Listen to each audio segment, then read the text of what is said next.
সুপ্রিয় শিক্ষার্থী, আসসালামু আলাইকুম। তোমাদের সবাইকে আমন্ত্রণ জানাচ্ছি বনশ্রী ন্যাশনাল আইডিয়াল স্কুল কর্তৃক আয়োজিত বিএনআইএস হোম স্কুল সিস্টেম থেকে। আমি নাজনীন আক্তার মেরি, শিক্ষক, বাংলাদেশ ও বিশ্ব পরিচয়। তোমাদের সামনে আজকে নবম শ্রেণীর ক্লাস নিয়ে আমি হাজির হয়েছি। আজকে নবম শ্রেণীর যে ক্লাসটা আমি তোমাদেরকে নিব তা হচ্ছে পৃথিবী নামক গ্রহে বসবাসের কারণ আর সৌরজগৎ, যেটা তোমরা তৃতীয় অধ্যায়ের পরিচ্ছেদ 3.1 পেয়ে যাবে।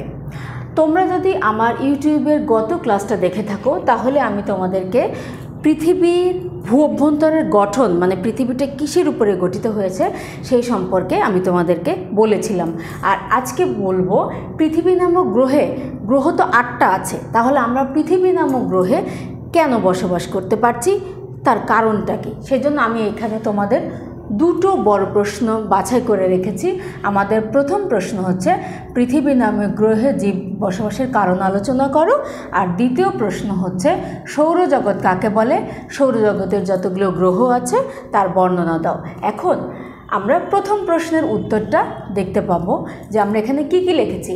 আমরা আগেই বলেছি পৃথিবী তিনটি কেন্দ্রমণ্ডল, গুরুমণ্ডল, অশ্বমণ্ডল এই কেন্দ্র নিয়ে গঠিত, এবং পৃথিবীর চারিদিকে, আমাদের যে আকাশের চারিদিকে পৃথিবীর চারিপাশে যে উপাদান, গ্যাসীয় উপাদান দ্বারা আমরা পরিবেষ্টিত হয়েছে, আমাদেরকে রক্ষা করছে যে গ্যাসীয় উপাদান, সেই উপাদানগুলো সমন্বয়ে গঠিত হচ্ছে বায়ুমণ্ডল।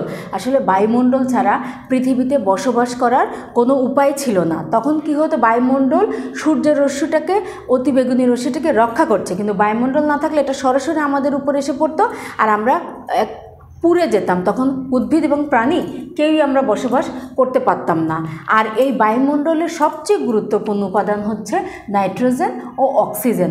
তোমরা জানো আমরা বেঁচে থাকার জন্য, প্রতিটা মানুষের নিঃশ্বাসের জন্য এখন অক্সিজেন কতটা জরুরি সেটা আমরা আসলে বুঝতেই পারছি।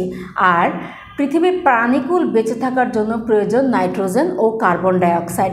আমরা যে কার্বন ডাইঅক্সাইড ছাড়ছি, গাছ থেকে অক্সিজেন গ্রহণ করছি, সেই কার্বন ডাইঅক্সাইড কী করছে, উদ্ভিদ গ্রহণ করে, উদ্ভিদও বেঁচে থাকছে, আর আমরা অক্সিজেন গ্রহণ করে বায়ুমণ্ডল থেকে আমরাও বেঁচে থাকছি। আমরা জানি যে পৃথিবীর অনেকগুলো ট্রোপোসীমা আছে, ট্রোপোস্ফিয়ার আছে, আর আছে আমাদের সবচেয়ে প্রয়োজনীয় স্তর, যেটা আমাদেরকে অতি বেগুনি রশ্মি থেকে রক্ষা করে, সেটা তোমরা জানো ওজোন স্তর। যেখানে আল্ট্রাভায়োলেট রে, সূর্য থেকে যে অতি বেগুনি রশ্মি আমাদের চোখের ক্ষতি করে, আমাদের ত্বকের ক্ষতি করে, কিন্তু এই ওজোন স্তর, পৃথিবীর উপরে যে স্তর, সেটা আমাদেরকে এই অতি বেগুনি রশ্মি থেকে রক্ষা করছে। বিনিময়ে আমরা সহজ এবং সুন্দরভাবে চলাচল করতে পারছি এবং বেঁচে থাকতে পারছি। আরেকটা কথা হচ্ছে পৃথিবীর তাপমাত্রা ধরে রাখার জন্য এখানে যে ভূত্বক আছে সেখানে যথেষ্ট পরিমাণ পানি রয়েছে এবং সূর্য থেকে আলো ও তাপ পাচ্ছি। এখন যদি কোনো প্রাণী বা মানুষ আলোও পেত না, তাপও পেত না, পানিও পেত না, তাহলে তো আর পৃথিবী মানুষ বসবাসের উপযোগী হয়ে উঠতো না। কিন্তু পৃথিবীর যে উপাদানগুলো রয়েছে, সূর্য থেকে আলো ও তাপ পাচ্ছি, আর ভূত্বক থেকে পাচ্ছি আমরা পানি, যা আমরা সহজেই বসবাস করতে পারছি। এক কথায়, একদিন যদি সূর্য না ওঠে তাহলে পৃথিবীটা অন্ধকার হয়ে যাবে।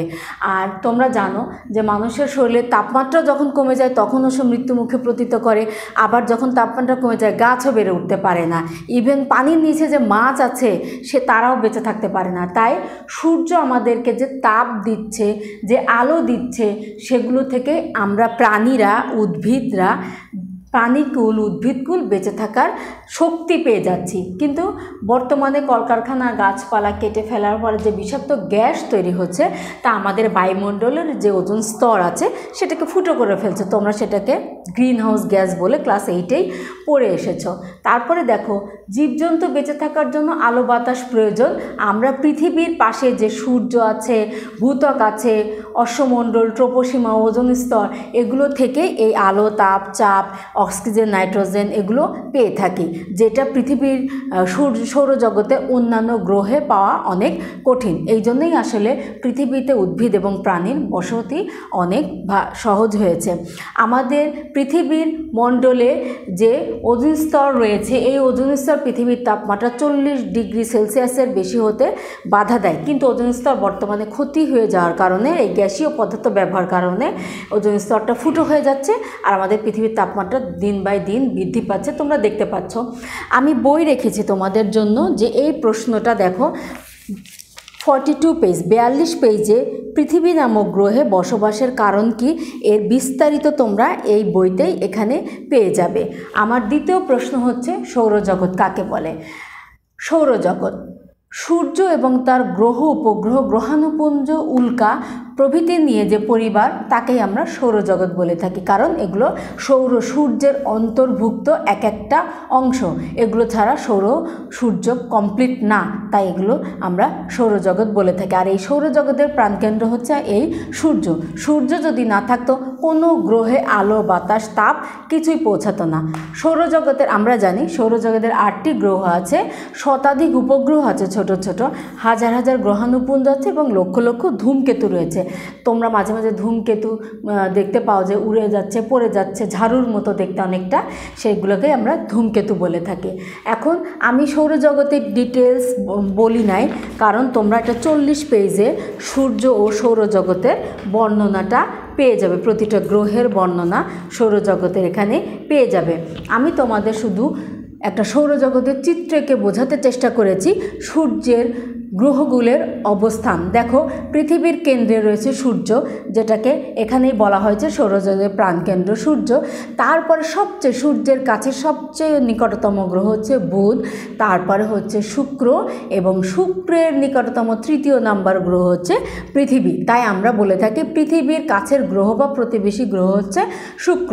তারপরে হচ্ছে মঙ্গল, বৃহস্পতি, শনি, ইউরেনাস, নেপচুন সবচেয়ে দূরে। এই যে সূর্য থেকে দেখো পর্যায়ক্রমে এগুলো দূরে দূরে দূরে, মানে চিত্র থেকে আমি বুঝতে পারছি যে প্রথমে বুধ কাছে, তারপর শুক্র কাছে, তারপর পৃথিবী, তারপরে মঙ্গল, তারপরে ইউরেনাস, বৃহস্পতি, শনি, ইউরেনাস এবং নেপচুন সূর্যের সবচেয়ে দূরে অবস্থিত, এবং এগুলো একদম শেষে আবিষ্কার করা হয়েছে।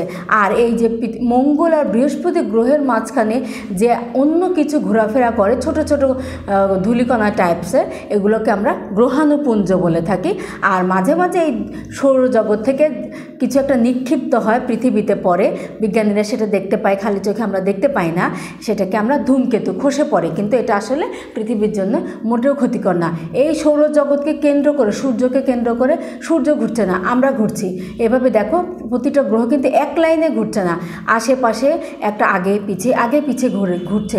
এবং মাঝে মাঝে ধারণা করা হয় যদি এই সৌরজগতে কোনো কারণে একটু ডিসপ্লেস হয়ে যায় বা আগে একসাথে ঘোরা শুরু করে, তাহলে গ্রহে গ্রহে ধাক্কা লাগবে, তখন পৃথিবী নামক গ্রহটা ধ্বংস হওয়ার সম্ভাবনা রয়েছে। কিন্তু দেখো এই গ্রহগুলো আগে পিছে করে সবাই তার কেন্দ্রে ঘুরে বেড়াচ্ছে।